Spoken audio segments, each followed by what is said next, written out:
Surprise. নির্ঝর, তুমি তো বলেছিলে এই মাসে তুমি আসতে পারবে না। কেন আসতে পারবো না? আমি তো তোমাকে এমনিই বলেছিলাম যাতে তোমাকে একটা সারপ্রাইজ দিতে পারি। কেমন লাগলো সারপ্রাইজ? ভালো তো, খুবই ভালো। আরে এটা তো কিছুই না, এর থেকে অনেক বড় সারপ্রাইজ আছে তোমার জন্য। অনেক কিছু এনেছি। কি নিয়ে এসেছো বলো? চলো দেখাচ্ছি, আসো আমার সাথে।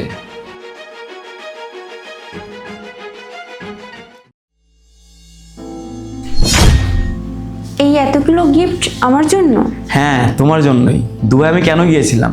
দুবাই তো আমি তোমার জন্যই গিয়েছিলাম, যাতে তোমাকে সুন্দর একটা জীবন দিতে পারি। কিন্তু এত দামি গিফট আনার কি প্রয়োজন ছিল? আরে এটা তো কিছুই না, এর থেকে বড় সারপ্রাইজ আছে তোমার জন্য। কি সেটা? আমার সঙ্গে আসো, দেখাচ্ছি তোমাকে। এইখানেই বলো না। আরে নিচে যাবা, তারপরে তো দেখাবো, তাই না? না না, এখানেই বলো। আচ্ছা ঠিক আছে। সারপ্রাইজ।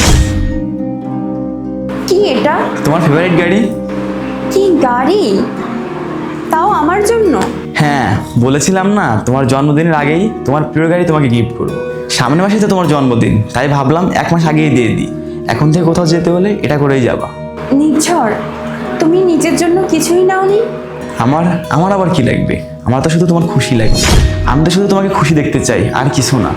নির্ঝর, আমার তোমাকে কিছু বলার আছে। আরে সমস্যা নেই, পরে বলো। আগে চলো তো গাড়িটা দেখে আসি। না, আগে আমি বলতে চাই। আচ্ছা বলো।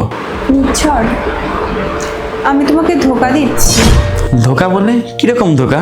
আমার না একজনের সঙ্গে অ্যাফেয়ার আছে। যা কিছু বলো মেনে নিব, কিন্তু আমার সাথে কোনো প্র্যাঙ্ক মেনে নিব না। না, আমি সত্যিই বলতেছি। না আমি মানি না এটা। ঠিক আছে, চলো আমার সাথে।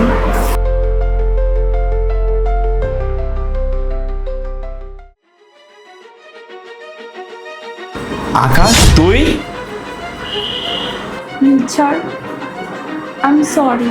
আমি তোমাকে বলেছিলাম যদি কখনো সমস্যা হয় বা এমন কোনো কাজ যা তুমি করতে পারবে না, তখন আমার বন্ধুকে কল করবে আর ওর থেকে সাহায্য নেবে, আর ও এসে তোমাকে সাহায্য করবে।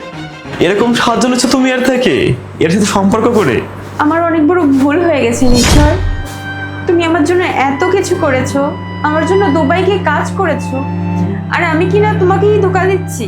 এই ভুলের তুমি আমাকে যে সাজা দেবে আমি মাথা পেতে নেব। আরে সাদা তো তুমি অলরেডি আমাকে দিয়ে দিয়েছো, তোমার প্রতি ভরসা করেছিলাম বলে। কি করিনি আমি তোমার জন্য?